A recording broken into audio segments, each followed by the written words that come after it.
I'm going to be honest, I didn't get a whole lot out of the Hoy reading this week, so I'm going to focus on the article from Larabee. I don't know why, but the Hoy article just seemed like kind of a random sample of vocabulary words that needed to be fully defined, which was helpful, but not very engaging. So I'm going to focus on the Larabee article. The Larabee article actually did engage me a great deal. It seemed to kind of build on the article from last week, the Berliner article, and it kind of fleshed out this idea that that it is difficult to bridge the gap between practice and theory, in particular between teachers and teachers who want to become researchers. It actually, the thing that was most intriguing to me was the issue of morality, that as teachers we get into education because of a certain moral drive or a certain moral quest or a calling of some kind. I felt this as I got into education, and I still feel it.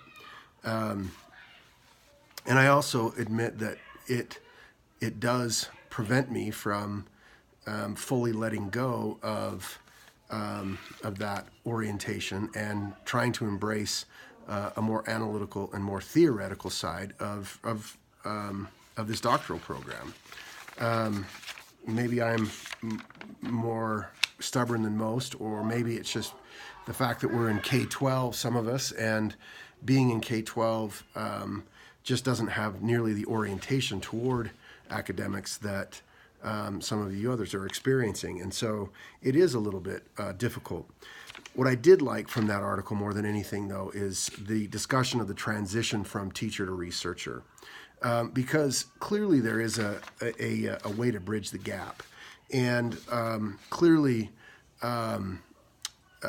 teachers who are going into research need to understand the value of research as a moral agent for stepping back, taking a look at what's good and what's not good about education, and creating the kind of analytical theories and frameworks that will improve education. I think there's a moral imperative there, in fact, in our